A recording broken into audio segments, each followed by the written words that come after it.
The greatest steeplechase in the world, and this year it's the richest Grand National ever. Nearly £14,000 at stake.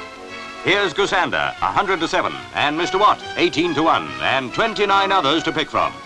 And although it's cold and wet with a fine drizzle that's been falling all day, 200,000 people have braved the weather to come to Aintree. And the bookies are doing a roaring trade.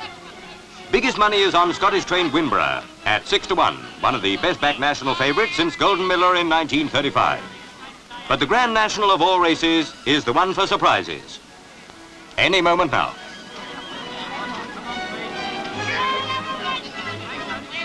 And they're off.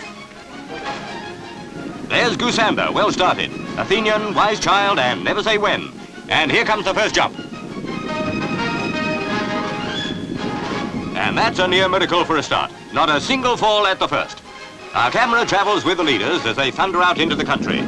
29 jumps ahead of them, 4 miles to go.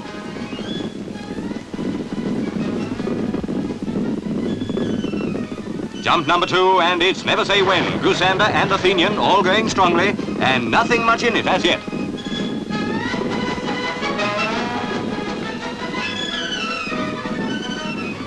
Here comes number 3, Never Say When, still in the lead with Goosander, Athenian, the favourite Winborough and Heart Royal all there with him.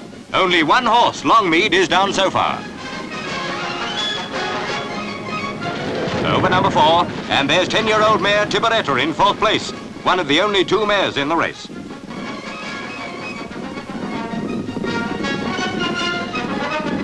Never Say When still holding his own as they come up to jump number 5.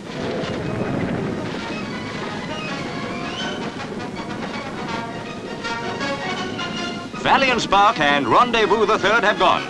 And now they're approaching the dreaded Beechers Brook, jump number 6.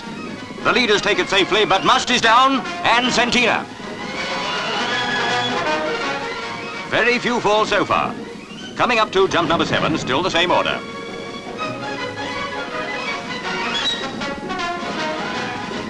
Up to the Canal turn with its awkward left-hand swerve, but no casualties this time.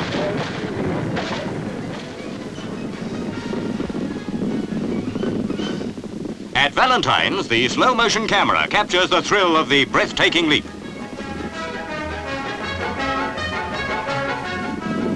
And now it's Goosander leading from Athenian. Never Say When's drop back to 3rd. And that's still the order over jump number 10. Goosander and Athenian are neck and neck.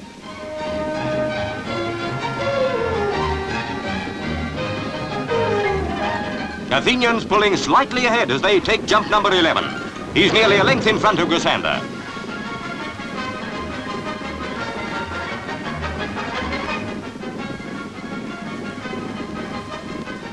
Jump number 12. And now it's Goosander leading from Athenian, Never Say When, Tiberetta and Green Drill. But Athenian sticking grimly to Goosander every yard of the way.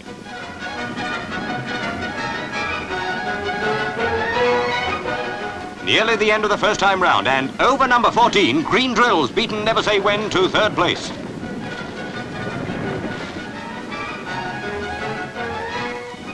Still 20 horses running as they come to the water jump. Still Goosander and Athenian, and Mr. Watt moving up to 4th.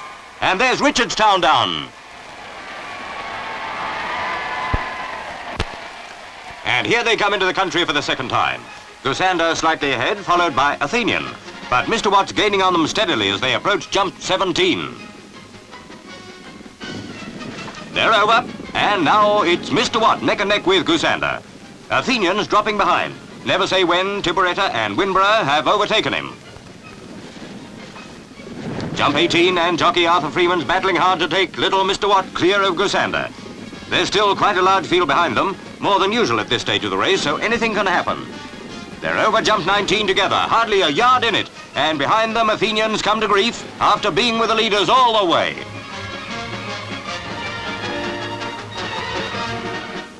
Beechers for the second time. Mr. Watt takes it bravely, and now he's edging ahead of Goosander. There's Pippykin down. And Sidney Jones on top of him, but no one seems seriously hurt. Up to the Canal turn again with Mr. Watt well ahead of Goosander. Green Drill, Tiberetta, ESB and Eagle Lodge are there too. Now they're taking Valentines. Mr. Watt's increasing his lead now. Goosander's tiring and Green Drill has moved into second place. No sign of tiredness about Mr. Watt, the gallant little Irish 8-year-old, even if he is carrying 6 pounds overweight. He's leading by about 3 lengths as they come up to jump 27. And now it's Mr. Watt, Green Drill, Tipperetta, ESB, Goosander. But Mr. Watt's many lengths ahead as he comes to the last jump of all. He's jumped. No, he's all right. Oh, what a brilliant recovery by Arthur Freeman. Mr. Watt thunders on towards the post after what must have been his biggest fright of the race. He finishes in tremendous style, 30 lengths ahead of Tipperetta and a good 50 ahead of Green Drill.